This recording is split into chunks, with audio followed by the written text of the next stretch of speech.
I've got some great news for you if you're applying to law school this cycle. For those who don't know me, my name is Steve Schwartz. I've been teaching the LSAT since 2005, and I personally increased my own LSAT score from a 152 to a 175. Now, you may have heard some rumors, you may have seen some posts out there saying that law school applicant volume is way up this cycle. And yes, that is true. And that might sound bad because you might think to yourself, more applicants for a limited number of seats is going to make for a more competitive cycle. And yes, that would be true if law school applicant volume was as high as early reports indicate. However, early reports based on a limited sample size can oftentimes be extremely misleading. So if you've seen people saying law school applications are up 38% or applicant volume is up 26%, year over year, that's based on a very limited number of people. It's barely even 2 months into the cycle, and so things can and will change significantly as time goes on. There are also some reasons why year over year increases or year over year differences are not as meaningful as they would otherwise be, because this year is unique and last year was also unique.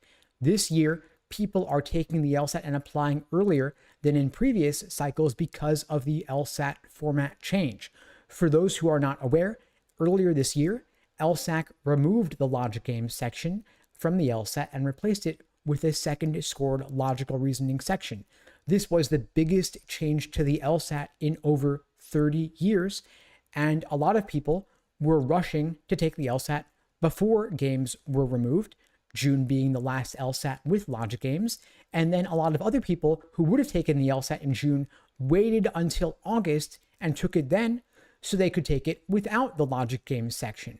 But for either group, they were aiming for either June or August, when maybe in other years they would have been taking it later in the fall. And so you have a large cohort of people, many of whom were uniquely high scorers, taking the LSAT relatively early. And so this is not only a reason for many people to be taking the LSAT and applying earlier, it is also a reason for a lot of high scorers to be taking the LSAT earlier. And so according to the most recently released LSAC data at the time of recording this video, applicants in the 165 to 169 range were up 33.6% year over year. Applicants in the 170 to 174 range were up 37.5% year over year. And applicants in the 175 to 180 range are up 30% year over year. These percentages will drop significantly.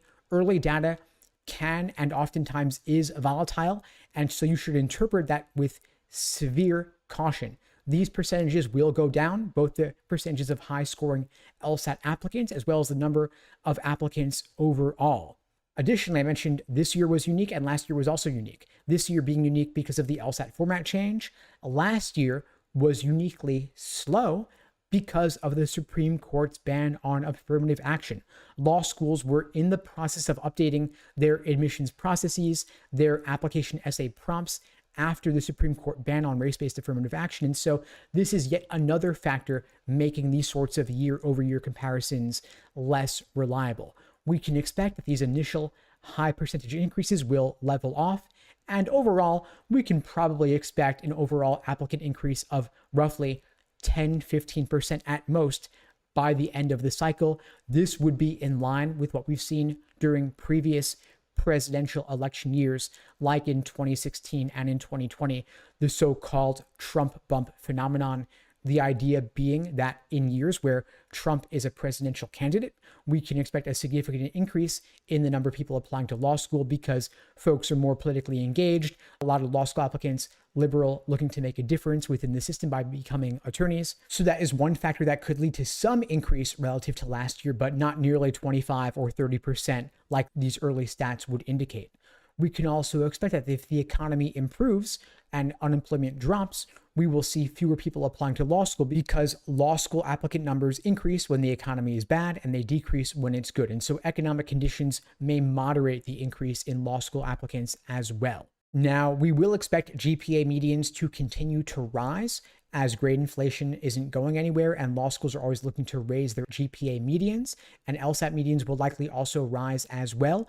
But the good news is, even though if your GPA is probably pretty fixed, by the point that you're applying to law school, you still have significant room to increase your LSAT score and increase your chances of admission. And you still have a number of opportunities to increase your LSAT score and retake the LSAT. The LSAT is offered 8 times a year. We have, of course, coming up January and February. The January LSAT is not too late, and the February LSAT is not too late either. January LSAT scores come back February 5th. Plenty of time to get your applications in before deadlines. February LSAT scores come back February 26th. Also, not too late for virtually every single law school in the US, and law schools will not penalize you for having multiple LSAT scores on record.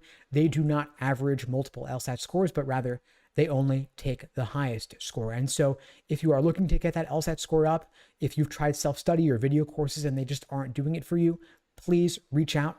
I'd be glad to help. At LSAT Unplugged, we offer live online classes via Zoom. We offer small group coaching and one-on-one coaching as well. You can check out the links below to find out more and to book a call with me and my team. We'd be glad to help you out. And in the meantime, I wish you all the best and take care.